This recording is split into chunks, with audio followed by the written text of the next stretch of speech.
పోరాటం కనంకనం ప్రజాపక్షం జనసైనిక్ న్యూస్ కి స్వాగతం. ముందుగా హెడ్లైన్స్.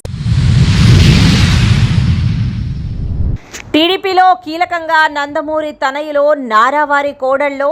దేశంలో మహిళా నాయకత్వం, యువత, మహిళల్లో క్రేజ్, పార్టీ క్యాడర్లో జోష్. అంతిమ విజయం తెలుగుదేశానిదే. జనసేన టీడీపీ జైత్ర యాత్ర చేస్తుంది. న్యాయ వ్యవస్థ అంటే అపార గౌరవం. కేసుల్లోని దేశం నాయకులకు పరామర్శ. తెలుగు యువత రాష్ట్ర అధ్యక్షులు శ్రీరామ్ చిన్నబాబు.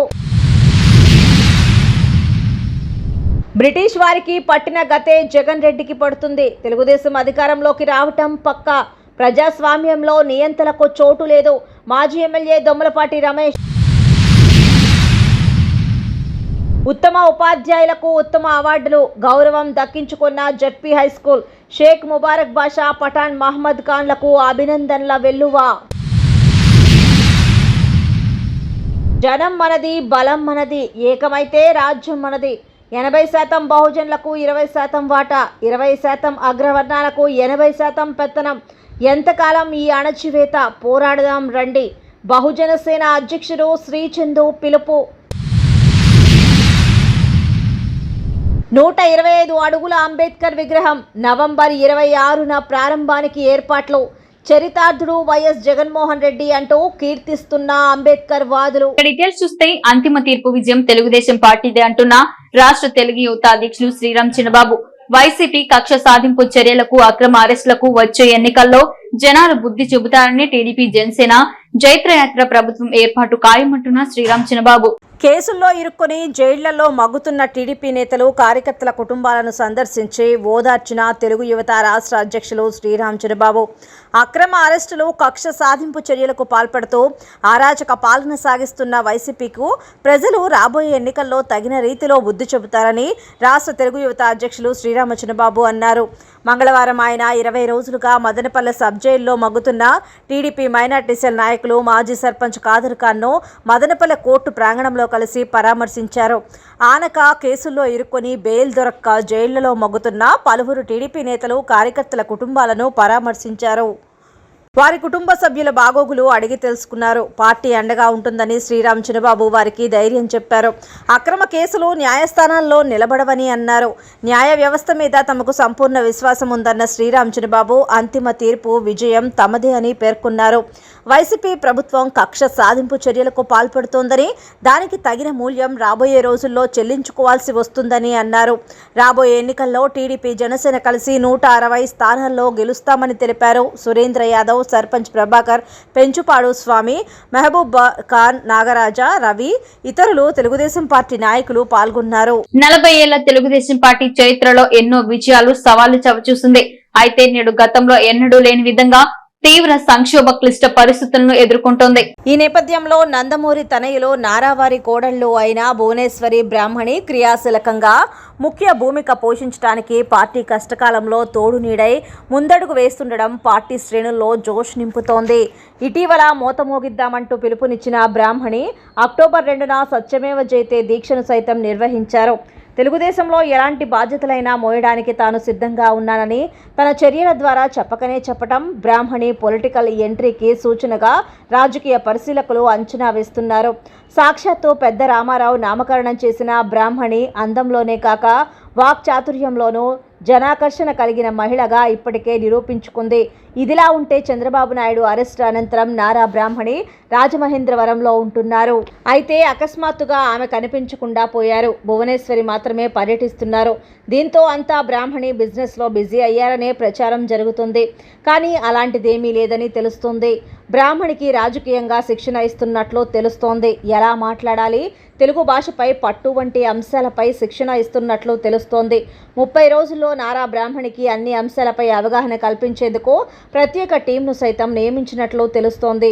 ఈ శిక్షణలో నారా బ్రాహ్మణి బిజీగా ఉన్నారని, అందువల్లే బయటకు రావడం లేదని తెలుస్తోంది. మొత్తానికి ఏది ఏమైనప్పటికీ నారా బ్రాహ్మణి పొలిటికల్ అరంగేట్రానికి రంగం సిద్ధమైనట్లు తెలుస్తోంది. భవిష్యత్తులో టీడీపీలో క్రియాశీలకం కాబోతున్నారనే ప్రచారం పార్టీతో పాటు బయట కూడా జరుగుతోంది. ఇక బ్రాహ్మణి పాదయాత్ర అంటూ వస్తున్న వార్తల నేపథ్యంలో అధికార పార్టీ నేతల్లో తీవ్ర ఆందోళన వ్యక్తమవుతోంది. ఇప్పటికే చంద్రబాబు అరెస్టుతో ప్రజల్లో టీడీపీ పట్ల సానుభూతి పెరిగిందని వైసీపీ నేతలు ఓ అంచనాకు వచ్చారు. ఇటీవల వచ్చిన సి ఓటర్ సర్వే సైతం ఇదే చెప్పింది. ఈ పరిస్థితుల్లో లోకేష్ను కూడా అరెస్టు చేస్తే టీడీపీకి మరింత మైలేజ్ పెరిగి తమ పార్టీకి ఇబ్బందికర పరిస్థితులు ఎదురవటం ఖాయమని వైసీపీ నాయకులు గుబులు చెందుతున్నారు. ఈ పరిస్థితుల్లో బ్రాహ్మణి పాదయాత్ర కానీ, లోకేష్ చేస్తున్న యువగళాన్ని కొనసాగించడం కానీ చేస్తే మహిళలు, యువతలో సానుభూతి పెరగడం ఖాయమని వైసీపీలో కొందరు నేతలు అభిప్రాయపడుతున్నారు. మదనపల్లి వన్ డిపోలో టైర్ సంరక్షణ పక్షోత్సవాల సందర్భంగా గేట్ మీటింగ్ నిర్వహించిన వన్ డిపో మేనేజర్ వెంకటరమణారెడ్డి సిబ్బందికి పలు సూచనలు, సలహాలు ఇచ్చారు.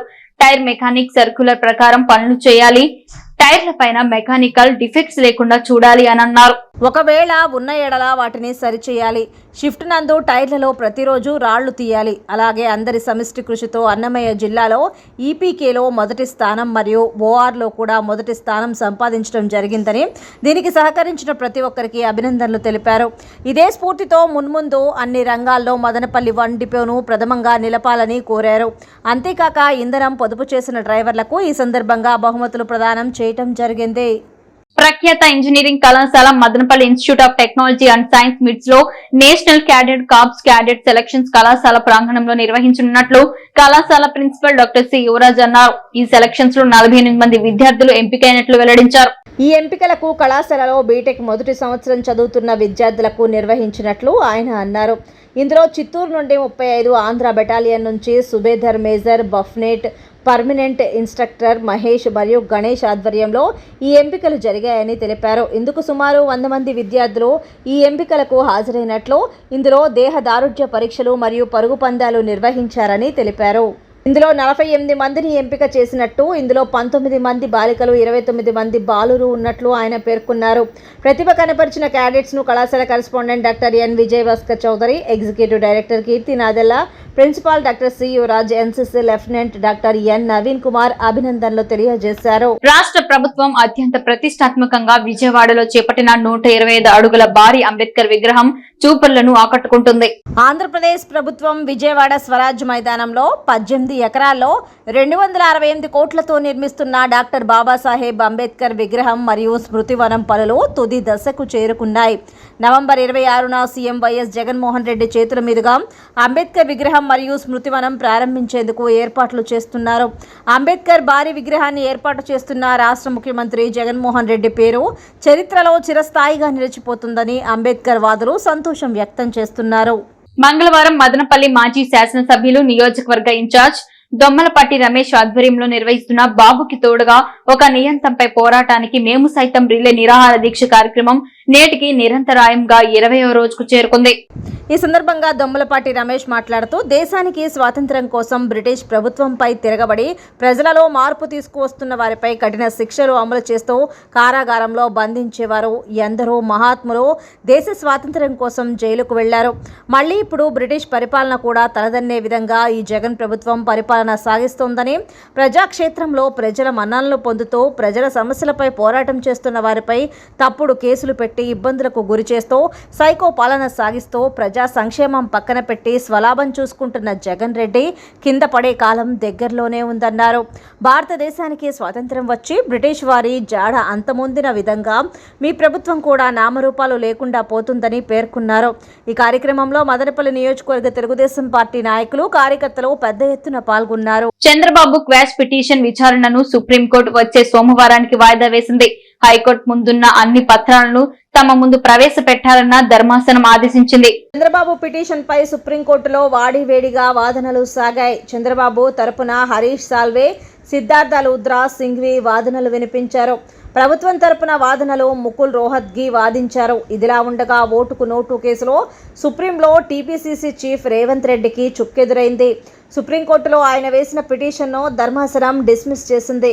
కాగా 2015 ఎమ్మెల్సీ ఎన్నికల సమయంలో నామినేటెడ్ ఎమ్మెల్సీ స్టీఫెన్ సన్కు డబ్బులిచ్చారని రేవంత్ రెడ్డిపై అభియోగాలు ఉన్నాయి. అయితే ఈ కేసుకు అవినీతి నిరోధక చట్టం వర్తించదని కేసు కొట్టివేయాలంటూ రేవంత్ సుప్రీంను ఆశ్రయించారు. ఇదిలా ఉండగా రేపు జరగాల్సిన లోకేష్ సిఐడి విచారణ ఈ నెల 10కి వాయిదా పడింది. సిఐడి తనకిచ్చిన 41A నోటీసులపై లోకేష్ హైకోర్టులో సవాలు చేశారు. పూర్వాపరాలను పరిశీలించిన రాష్ట్ర హైకోర్టు ఇన్నర్ రింగ్ రోడ్డు కుంభకోణం కేసులో లోకేష్ ఈ నెల 10న సిఐడి ముందు హాజరు కావాల్సిందే అని ఆదేశించింది. మహనీయుల ఆశయ సాధనే బహుజనసేన లక్ష్యమని 80% జనాభా ఉన్న బహుజనులకు రాజ్యాధికారంలో కేవలం 20% వాటా మాత్రమే దక్కుతుందని, రాజ్యాధికారాన్ని సాధించుకునేకి బహుజనులతో కలిసి పోరాడతామని బహుజనసేన రాష్ట్ర అధ్యక్షుడు శ్రీ చందు అన్నారు. మహనీయుల ఆశయ సాధనే బహుజనసేన లక్ష్యమంటూ ఆ సంఘం రాష్ట్ర అధ్యక్షుడు శ్రీ చందు పేర్కొన్నారు.